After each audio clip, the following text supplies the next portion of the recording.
안녕하세요. 정대현입니다. 이번 시간에는 글로벌 이비즈니스와 협업에 관한 내용을 살펴보시겠습니다. 비즈니스 프로세스라고 하면은 업무, 정보, 지식의 흐름, 활동 단계들의 집합 등 특정 기능 영역에 관련되거나 여러 기능 영역에 걸쳐 있는 비즈니스 관련된 여러 일정을 관리해 통제하는 것을 의미합니다. 비즈니스라고 하면 우리가 정의를요, 비즈니스 프로세스의 집합 정도로 정의를 해볼 수가 있어요. 그래서 이러한 비즈니스 프로세스가 결국 기업 경쟁력의 원천이 될 수 있다고 하는 개념으로 일련의 비즈니스 프로세스를 효율적으로 관리 통제할 수 있는 여러 IT 기술에 관한 내용을 학습하시게 되겠습니다. 먼저 기능별 프로세스 이 예시를 한번 보시면요.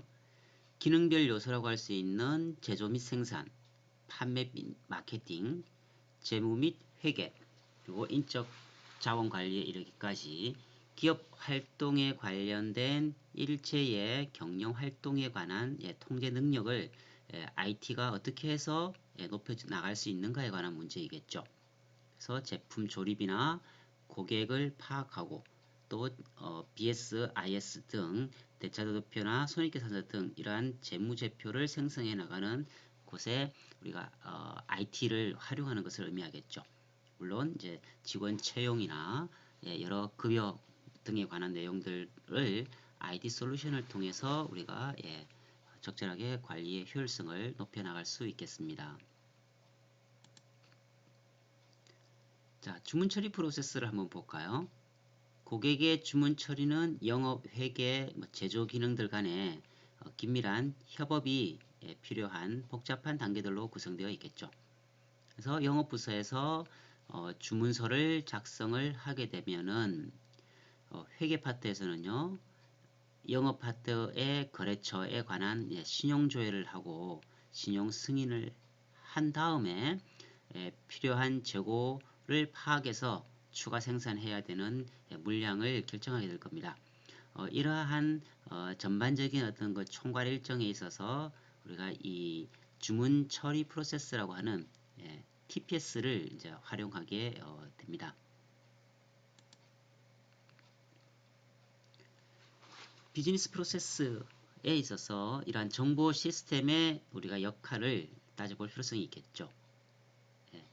기존 프로세스의 효율성을 향상시키자. 즉 수작업 단계를 자동화시켜 나갈 수 있도록 하기 위한 IT의 이제 활용이 중요할 수밖에 없겠다라고 하는 내용이고요. 사업 수행 방식을 변화시키는 완전히 새로운 비즈니스 프로세스를 지원해 줄 수 있어야 된다라고 되어 있죠. 즉 정보의 흐름을 파악을 할 수 있어야 되고 순차적인 작업들을 동시에 수행할 수 있도록 지원할 수 있는 것이 필요할 겁니다. 그리고 의사결정 지연의 방지, 즉 빠른 어떤 의사결정을 효율적으로 내릴 수 있는 것에 이 IT의 힘이 있다고 할 수 있겠죠. 따라서 새로운 비즈니스 모델을 통한 어떤 가치를 만들어 나갈 수 있는 것으로 우리가 이 비즈니스 프로세스를 효율적으로 관리하는 곳에 이 IT의 활용이 절대적으로 필요하다고 하는 내용입니다. 자, 앞서 간단하게 언급이 되었습니다만 제일 처음에 나오는 것이 바로 TPS죠. 우리가 전반적인 내용은 쭉 살펴봤습니다만 TPS에 관한 구체적인 내용을 한번 보시면요. 운영관리자와 지원 인력을 지원한다. 그리고 경영에 필요한 가장 일상적인 이러한 거래를 수행하고 기록하는 것이 이 TPS의 가장 중요한 역할이라고 할 수 있겠죠. 예를 들면 뭐 판매, 주문, 입력, 급여 또는 추락 관련된 여러 송장 등을 출력하는 것에 이 TPS 시스템을 활용할 수 있어야 된다라고 하는 거겠죠. 물론 관리자들은 내부 운영 상태와 외부 환경과의 어떤 관계를 파악하기 위해서라도 이러한 TPS를 적극적으로 활용할 수 있어야 할 것입니다.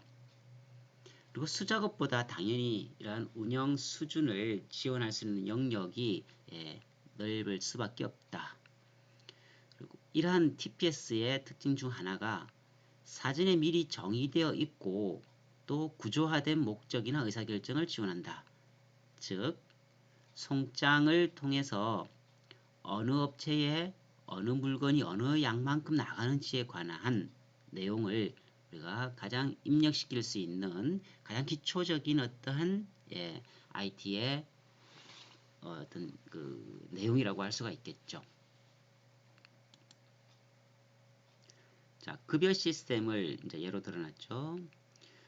직원 사번, 이름, 주소, 지급률, 급여 총액 등 이러한 마스터 파일의 급여 데이터가 이러한 서버에 즉 데이터베이스에 저장이 되어 있다고 하면은 현재 회계나 재무 파트에서 필요로 하는 것은 데이터 마트를 통해서 우리가 급여 데이터만 이렇게 가져와서 활용해야 되겠습니다.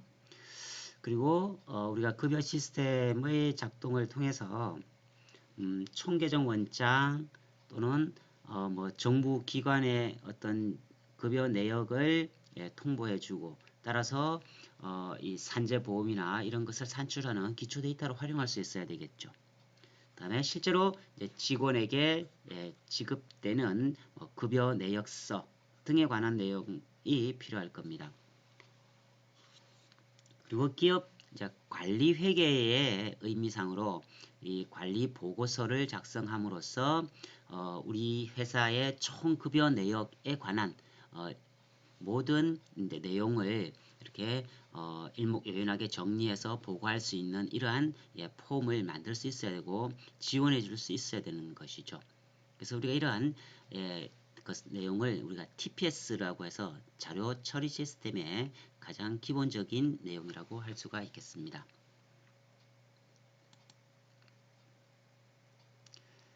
자, 그 다음에 비즈니스 인텔리전스가 나옵니다. 데이터를 조직, 분석할 수 있도록 지원하는 데이터 및 소프트웨어 도구로서 관리자와 사용자들의 의사결정을 지원하는 일체의 어떠한 프로세스를 우리가 비즈니스 인텔리전스 BI라고 표현을 했었습니다.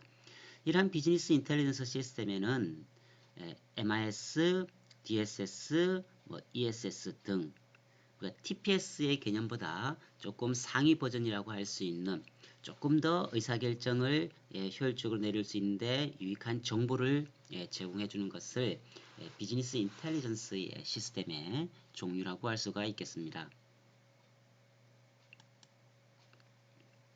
자, MIS입니다. 우리가 MIS는 TPS가 하위 관리층을 위한 솔루션이었다고 한다면 MIS는요 중간 관리층을 지원할 수 있는 솔루션이죠. 거래처리 시스템에서 제공되는 즉 TPS에서 제공되는 데이터를 기반으로 조직의 현재 성과에 대한 보고서를 제공해주는 솔루션을 의미합니다. 이미 구체화되어 있고 답변에 필요한 절차가 사전에 정의되어 있는 일상적인 질문에 대해서 답변을 제공해 줄 수 있는 것을 우리가 MIS라고 표현을 하자는 겁니다. MIS 예가 나와 있죠. 주문 파일, 생산 마스터 파일, 회계 파일, 즉 하나의 작은 데이터 웨어하우스 형태인 데이터 마트겠죠. 즉 거래 처리 시스템을 통해서 완성된 여러 데이터들을 기초로 해서 우리가 MIS 파일을 만들게 됩니다. 즉 판매 데이터, 단위 제품 원가의 데이터 또는 제품 변경 데이터, 비용 데이터 등이 결국은 MIS라고 하는 기초 데이터로서 활용이 되어지고 구체적인 보고서, 즉 어느 정도는 구조화되어 있는 이러한 일상적인 질문들, 즉 전년 동월 대비 이번 달에 어떤 매출액 현황 간단하게 데이터만 있으면 파악이 가능하죠. 이러한 것을 경영정보 시스템의 영역으로 분류를 해볼 수가 있겠습니다. 그리고 뭐 온라인 디스플레이와 뭐 대시보드라고 되어 있는데요. 우리가 자동차 판넬을 한번 떠올려 보시면 운전석 바로 앞에 그죠? 어떠한 시스템들을 현황들을 보여줄 수 있어야 되죠. 그래서 우리가 엔드 유저라고 할 수 있는 바로 최종 사용자, 즉 PC의 모니터라고 생각하시면 되겠죠. 이러한 모니터를 통해서 MIS에서 제공되어 있는 여러 솔루션들을 활용해서 현재 기업의 경영 활동에 관한 전반적인 내용을 파악할 수 있는 시스템을 경영 정보 시스템이다 라고 하는 겁니다. 앞서 몇 번 언급은 되었습니다만 이러한 MIS는 바로 TPS로부터 데이터를 획득해서 조금 더 구조화된 유익한 정보를 제공해 주는 것을 MIS라고 할 수 있다는 겁니다. 자, 예시가 나와 있죠. 보시면 뭐 카펫 청소기, 공기청정기, 판매 지역이 이렇게 쭉 분류가 되어 있죠. 실제 판매량, 원래 당초 우리가 계획은 뭐 이 정도 판매 계획을 수립했습니다만 실제 판매량과의 약간 차이는 있을 수 있죠. 그래서 계획 대비 실제 몇 %의 달성률을 보이고 있다라고 하는 정도의 간단하지만 유의미한 정보를 제공해 줄 수 있어야 우리가 MIS라고 하는 표현을 쓸 수 있다는 겁니다. 다음은 DSS가 나옵니다. 의사결정 지원 시스템의 약자이죠. 그래서 MIS와 마찬가지로 중간관리층을 지원할 수 있는 시스템입니다만 이러한 DSS는 TPS와 MIS 등 또는 외부 정보도 제공받음으로써 조금 더 상위 버전의 효율적인 의사결정을 할 수 있는 것을 의미합니다. 당연히 비일상적인 의사결정도 지원을 DSS는 해줄 수 있어야 할 것이다. 그래서 뭐 모델 기반 DSS를 해서 항해 추정 시스템이라고 되어 있죠. 뒤에서 그림을 통해서 조금 세부적인 내용을 한번 살펴보도록 할게요. 자, 이렇게 나와 있죠.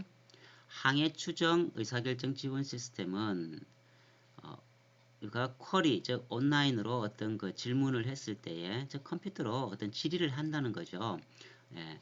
그래서 모델 분석 데이터베이스라고 하는 솔루션을 통해서 보시면은 어떤 데이터를 지원받아야 될까? 선박 파일, 항구 거리 제한 파일, 연료 소비 비용 파일, 전세 선박 임차 비용 파일, 항구 비용 파일 등 모든 우리 이제 항해 일정을 결정하는 데 있어서 필요한 데이터들을 이렇게 다 전달받을 수 있어야 되죠. 그래서 실제 선박이 운항에 필요한 여러 필요한 데이터들을 모아서 분석을 할 수 있어야 될 겁니다. 이러한 분석을 통해서 어느 항구로 어느 일정에 맞추어서 선박 스케줄을 짤 수 있을까를 우리가 의사결정을 할 수 있어야 할 겁니다. 이러한 항해 추정 의사결정 지원 시스템의 근간이 되는 것은 바로 단순한 MIS나 TPS의 개념을 넘어서요. DSS라고 하는 조금 더 유익한 정보를 제공받을 수 있어야 할 겁니다.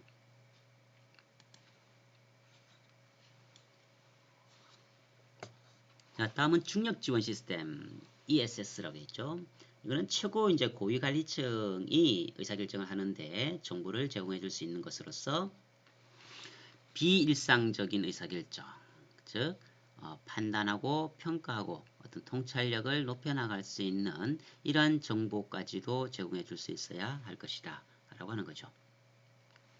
외부 사건에 대한 데이터, 즉 뭐 조세법이 자주 바뀌죠.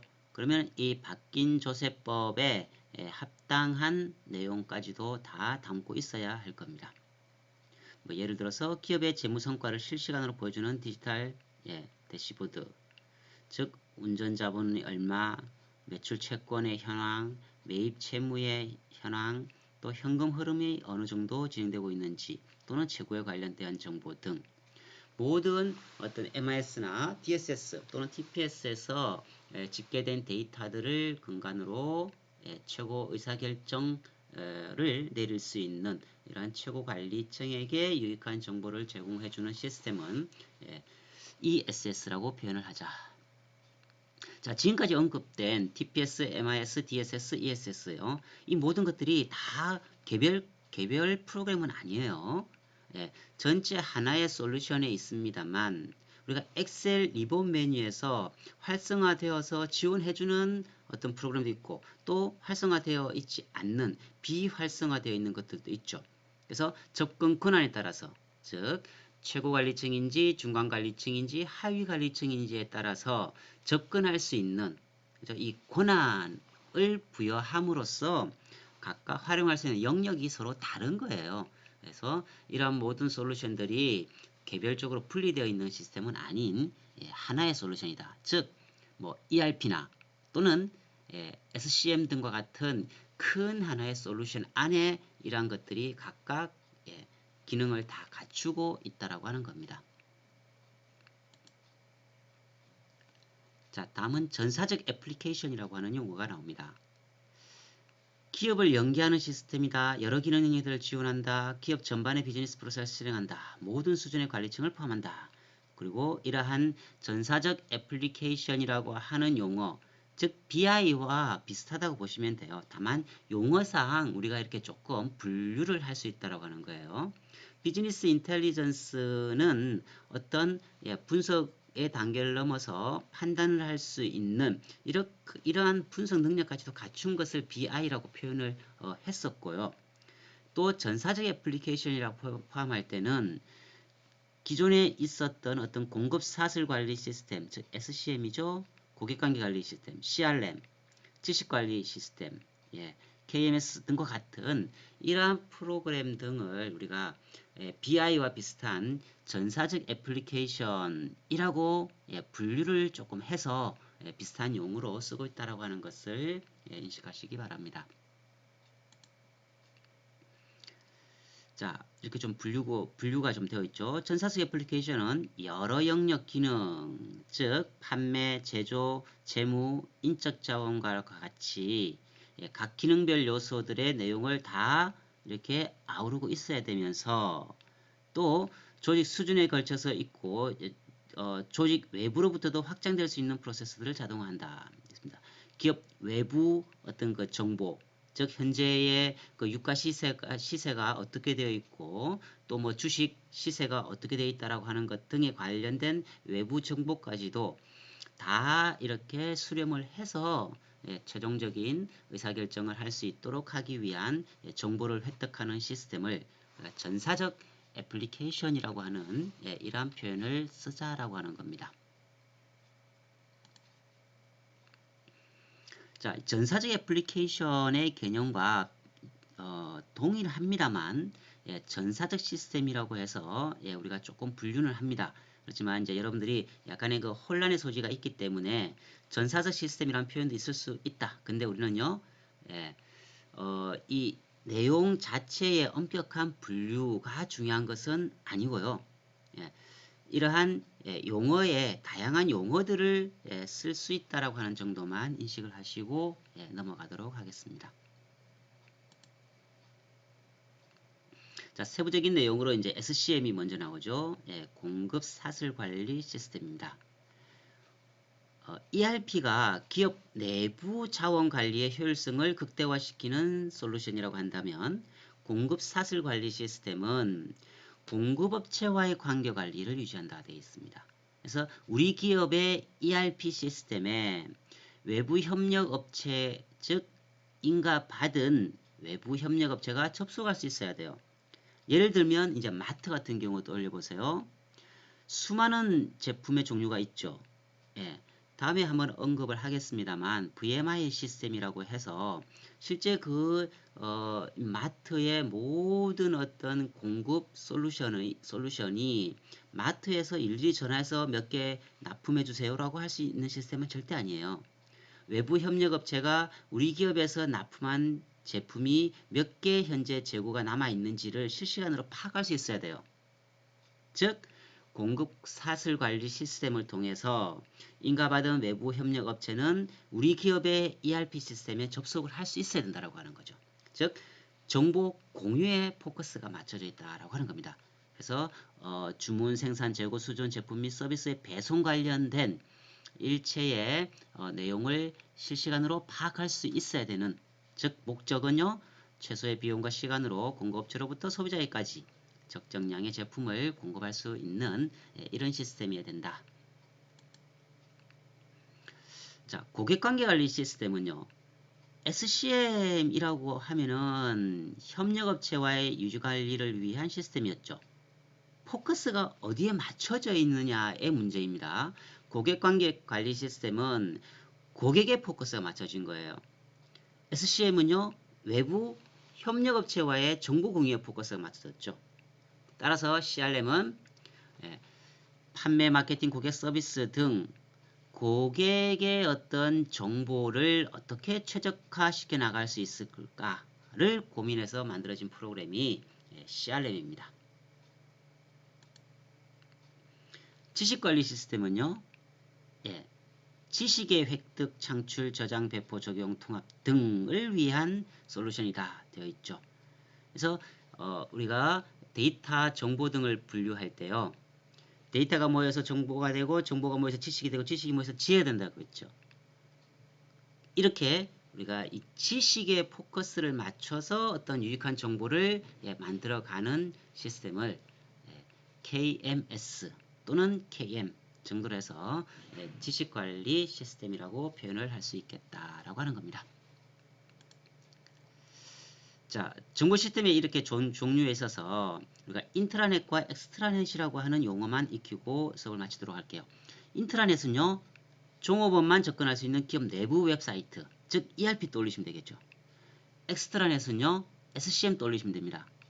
즉 권한을 부여받은 납품업체 또는 공급업체에게 접속을 허락하는 기업 웹사이트라고 되어 있습니다. 그래서 접근 권한을 누구에게까지 부여하느냐에 따라서 인트라넷과 엑스트라넷이라고 하는 용어로서 구분을 조금 할 수 있어야 된다. 즉 정보 흐름을 통합하고 촉진할 수 있는 여러 솔루션들이 있다라고 하는 것을 구분을 좀 하시기 바랍니다. 오늘 수업은 여기까지 하겠습니다. 감사합니다.